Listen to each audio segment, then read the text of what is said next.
I know I'm going to sound like a Derek Downer here, but please do not drink on dates with men. At least not the first several. There's 2 reasons why you should not drink on dates with men. The second one's the most important, but the first one is still important.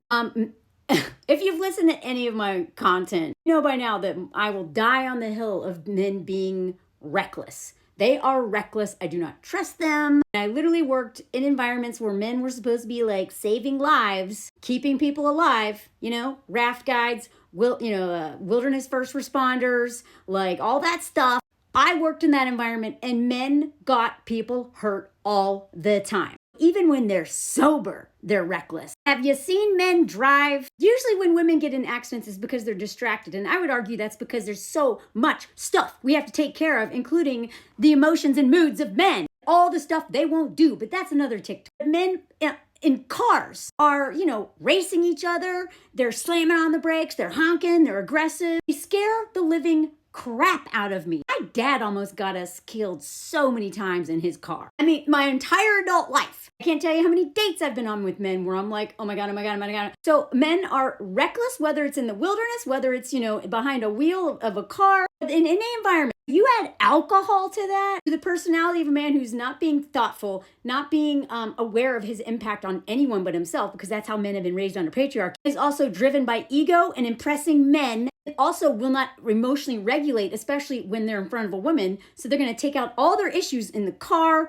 or when they're drunk or whatever. You have that man, and then you add alcohol to that. Not only is that man going to possibly act in ways that are astonishing, which might be okay, because then you'll see this is a terrible person. More importantly, that man will not use as much self-restraint from doing terrifying things because his judgment and all those other things are impaired. And he can hide behind his mistakes. Thank you for this comment. Because men, when they make mistakes, they are oftentimes deadly to us or each other. When women make mistakes, they are usually us being a danger to ourselves. Trusting someone we shouldn't, getting in a car with a man who promised us he hasn't had much to drink and then we almost die. So, and then if you get essayed by that man, he's going to say, what? I already know. You know what I mean? And we'll hide behind alcohol. Get away with everything, just like the dude in that video. Oh no, I was blackout drunk, whatever. And then we found out her side of the story, by the way. And holy crap, his recollection was nothing what her reality was. Dealing with an angry, blackout drunk dude. Won't give her the keys to the Airbnb so she can get home safely. Let's talk about the other thing. Alcohol.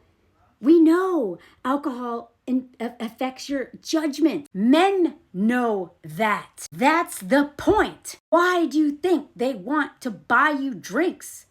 Why do you think ask any bartender, any female bartender especially, how many times men will ask you to make them a drink really strong for a girl? They want you to lose your inhibition and your judgment and all those things so that they can coerce you. And I'm not even being like, oh, these evil men out there doing it. This is literally what men were taught to do. Have you seen American Pie? Whole generation grew up on that. My generation grew up on 16 Candles, where if you get drunk, your boyfriend will give you over to a dork to essay you. Like, the messaging has been loud and clear for a long time. Men are trying to get us drunk so that they can essay us. But it wasn't called that. It was called, hey ladies, don't drink so much if you don't want to get graped. And I know that it sounds, gosh, how can I go out and have fun with a guy that I just met and not have a drink? Social lubricant. If you need that to be a social lubricant for a conversation that sucks with him, like, imagine being in a long-term relationship with that man or even married to that man. I'm sorry, but if you cannot have a conversation with a man and it just go well without y'all both being a little tipsy, y'all should not be hanging out. And I say this as somebody who was unbelievably shy. I know, it's hard to believe. Me, shy? I still owe y'all a video about how I broke out of that. But I quit drinking more or less over 20 years ago. But even in college, after my second year, I was like, I do not like being not aware of things. I don't like not having good judgment. I don't like feeling hungover. I don't like the consequences of alcohol. So I challenged myself to go out and have fun not drinking. And then I got really good at it. People thought I was drunk. People still think I'm drunk. They still try to take my keys because they think I'm drunk. Because guess what? I can have fun. And they think you can only have fun if you're drinking because that's the kind of culture we've been raised in, right? But for me, I've already got like codependency, daddy issues, unresolved childhood trauma, trauma responses, nervous system stuff. I've got so many things working against me so that I'm going to make terrible judgments with men already. Not so much anymore because I've done a lot of work on myself. But when I was out there like going out and hanging out and even trying to date men, I have all of that working against me. It's like I had already had like 5 targets on my head. If you add alcohol to that, dude, I would have so many more grape stories than I already have. Because I'm sorry, men really have a hard time accepting this. But most of them have very predatory outlook on women. They have been taught that way by all the movies they consume. They don't see us as human beings because of all of the things that they consume and their social conditioning and all the entitlement that they're raised with. I want a girl, I deserve a girl. It's a game to them. Being a player is like something they would brag about, which is bragging about tricking women into sleeping with you. Totally acceptable. So if a man asks you to go on a date and, cannot handle you not drinking on that date, never go out with that man again. Because that's right there. If he cannot handle you sober, then he didn't want you sober, babe. Seriously. It's a great litmus test. It's not foolproof because, men can just, they can lead you on for years and then be like, oh.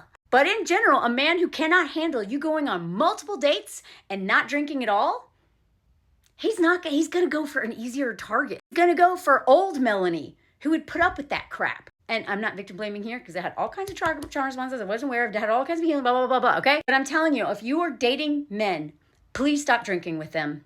So if you're not drinking, he's going to look really weird drinking, right? But at least when he starts doing his BS, you have a clear mind.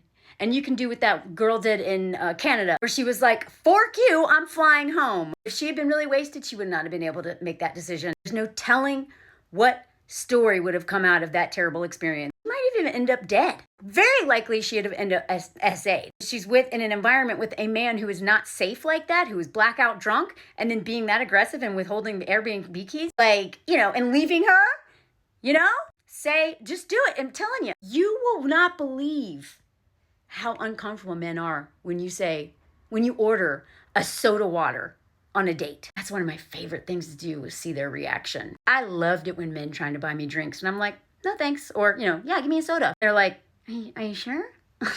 That's when I realized just how pervasive grape culture is the men who had a real issue with me not drinking on dates. Because now it's going to be so much harder to get in my pants because they can't coerce me quite as easily. It was really a disturbing realization, seeing how many men are would-be grapists. And at least removing that one factor out of the equation gave me a little bit more of a buffer between me and grape culture. Since men have gotten so good at hiding things and adapting to us catching on to their BS, at least if you have a clear mind, you can pick up on red flags a little bit easier. Be careful out there, y'all, especially young women. Take the advice from those of us who have learned the hard way. Do not trust these men, any of them, until they have earned that trust. And that trust takes a long time. And still, at any moment, they could flip, so you better have a backup plan. Money, tell your friends where you are, all that stuff. Do not trust any of these forkers anymore, man. They're getting smarter and bolder and more terrifying.